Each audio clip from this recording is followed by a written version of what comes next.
Welcome everybody. Today I'm going to bring you guys a brand new YouTube review, and this is going to be for Stargate. This is one of my absolute favorite movies, and that is Stargate, starring Kurt Russell and James Spader. James Spader playing Daniel Jackson, who is this nerdy kid that goes through this journey of self-discovery, learning that, his theories that everybody thinks is crazy are actually true. He figures out that there's this device called the Stargate buried within the Egyptian desert. One of the people that he's working with kind of gives him this hint and offers him a job working for the military. The military is studying this device to kind of figure out what it does and where it kind of goes. And apparently the Stargate is like a portal that will transport you to a different dimension entirely and a different planet as well. When they get there, they find out that there's this missing piece of the puzzle that will allow them to go back home. The one that is in Earth right now can only transport them to the planet. It can't transport them back. They figured that out. The military people treat Daniel pretty poorly because they want to get back home. They don't want to be there forever. Along this journey, they kind of figure out that there's this village that's being kind of suppressed by their god, the god Ra, who's actually been to Earth. Ra possessed one of the young boys in the ancient Egyptian village back on Earth a long time ago. And so he's this alien that can kind of live forever.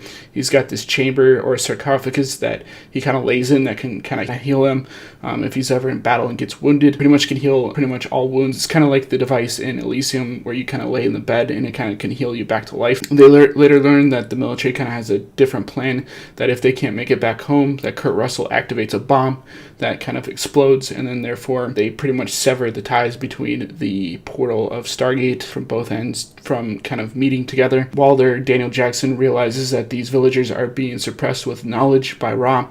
Ra is doing this in order to control the villagers, and in so doing treats, any sort of form of technology as though it's magic in order to kind of suppress the knowledge so they can't use it against them. These villagers later on learn this, and then they start to fight back, which leads to this cool sequence at the end of the film where, they're all kind of lined up in the sand dunes, and they go charging after the alien creatures and kind of fight back with them. You see in the middle of the film, the Ra sends his guards, after figuring out that they're staging an uprising against them, to kind of go down and take out some of the villagers with, bombing run with their ships and stuff, and that was actually pretty cool. The visual effects of this movie are handled really well. I think some of the visual effects hold up to this day in terms of, meshing kind of the practical visual effects with the CG stuff. I could go to this movie anytime and kind of get lost within the story because the story is really well told. It's kind of the classic story of the rich and the poor as well, because the Egyptian gods kind of have all of these, the wealth and the power, where the villagers are kind of poor and not able to kind of fend for themselves.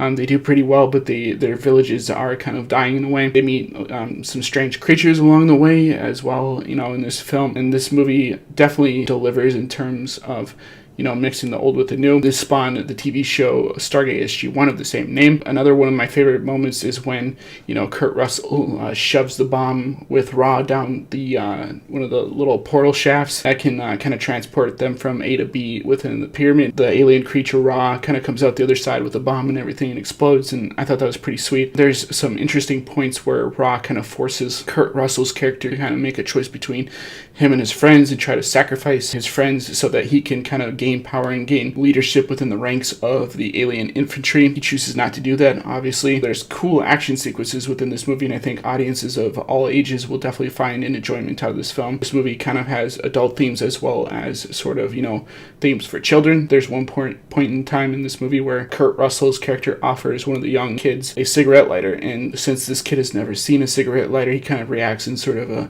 oh, this is like magic type of thing. He kind of gets scared of it at first, and it's kind of cool to see that kind of moment play out within the film. You see kind of Kurt Russell's formation from going from, this guy that's suffering from PTSD, which is something that a lot of people in the military kind of suffer from, to coming back to humanity and being a father again. He's trying to open up to this young boy who he kind of probably sees as his own son. They kind of have a moment together where he's kind of like smoking a cigarette and stuff with this kid, which I wouldn't recommend doing at any point in time, but this movie is really great. I think if you're looking for a good, fun movie that pretty much audiences of all ages, like I said before, can enjoy, this is definitely the one for you. This movie, like I said before, I can go back to at any time and kind of just watch, and the visual effects don't look like they've aged a bit. This is a movie that, some audiences might be turned off by the fact that the practical effects or the CG effects don't look as good as some of the movies come out nowadays, but that's only because they didn't have the technology that we did at the time in order to make this, really realistic. I'm sure if they had the technology that we had now with CGI, people would really enjoy this film a lot more, but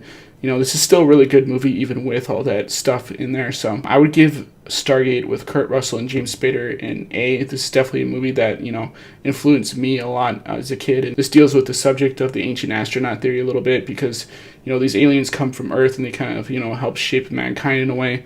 And a lot of influences that Roland Emerich took from this movie, he kind of borrowed from Chariots of the Gods, which is this book that's kind of about, the ancient astronaut theory, which I think is kind of interesting. So yeah, I would highly suggest that you guys check this out. Hope you guys enjoy this review. So as guys, rate, comment, subscribe, and I'll see you guys in the next video. Peace.